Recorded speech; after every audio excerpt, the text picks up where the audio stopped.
नमस्कार, मैं कुमार हाजिर हूँ मधुबनी न्यूज़ के यूट्यूब चैनल पर। आप मधुबनी न्यूज़ को सब्सक्राइब जरूर कीजिएगा और साथ ही बेल आइकन को जरूर दबाइएगा, जिससे हमारे द्वारा दी गई सभी जानकारी आप तक सबसे पहले पहुँच सके मधुबनी व मधुबनी के आसपास की। झंझारपुर निर्मली रेलखंड पर अमान परिवर्तन का कार्य लगभग 55 महीनों से चल रहा है। कुछ कार्य अभी भी शेष है जो फिलहाल अभी प्रगति पर है। हम आपको बता दें, जो पिछले 13 मार्च को झंझारपुर निर्मली रेलखंड पर जीएम का निरीक्षण हुआ, जो सहरसा से एक जीएम निरीक्षण ट्रेन चली थी और झंझारपुर होते हुए फिर दरभंगा समस्तीपुर को चली गई थी। उस जीएम निरीक्षण के दौरान जीएम साहब का स्टेटमेंट था, जो झंझारपुर निर्मली रेलखंड पर अभी फ़िलहाल कोई लोकल ट्रेन नहीं दी जा रही है। जून के महीने में इस रेलखंड पर ट्रेनों का परिचालन करने की संभावना व्यक्त की गई थी उनके द्वारा, परंतु झंझारपुर निर्मली रेलखंड एक उद्देश्य के साथ, एक लक्ष्य के साथ प्रतिदिन एक नए आयाम को छू रही है, एक नए कीर्तिमान स्थापित कर रही है।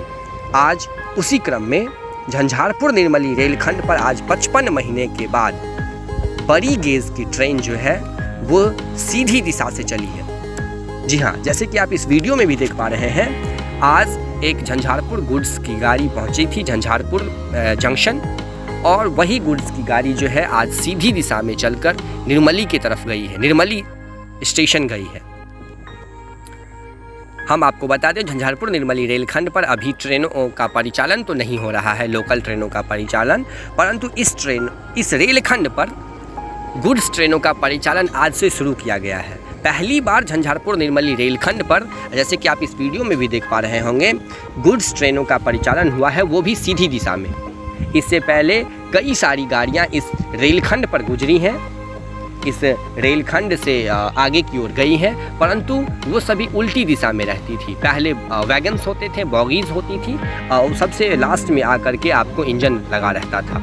परंतु आज ये पहली बार ऐसा हुआ है जब झंझारपुर की ओर से इंजन आगे और उसके पीछे सारी वैगन्स लगी हुई, सारी बोगीज लगी हुई, ये 43 डब्बे वाली ट्रेन आज निर्मली पहुंची है। आज पहली बार ये ऐसा हुआ है झंझारपुर निर्मली रेलखंड पर। हम आपको बता दें, इससे पहले सहरसा की ओर से 2 गाड़ियां जो झंझारपुर आ चुकी है, एक मालगाड़ी और एक जीएम साहब की जो गाड़ी थी निरीक्षण यान, वो 2 गाड़ी सीधी दिशा से सहरसा की ओर से सहरसा निर्मली होते हुए झंझारपुर तक आई थी, परंतु झंझारपुर की ओर से निर्मली तक एक भी ऐसी ट्रेन नहीं गई हुई थी। आज पहली बार ये गुड्स की ट्रेन जो है वो झंझारपुर की ओर से निर्मली सीधी दिशा में चल के जा रही है, और धीरे धीरे ऐसा विश्वास, ऐसा लग रहा है जो जून के अंत तक या मई महीने में या संभावित 1 से 2 महीने में इस रेलखंड पर ट्रेनों का परिचालन फिर से शुरू कर दिया जाएगा।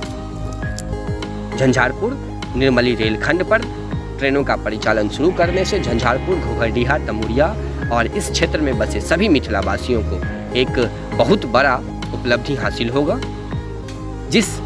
इस उपलब्धि की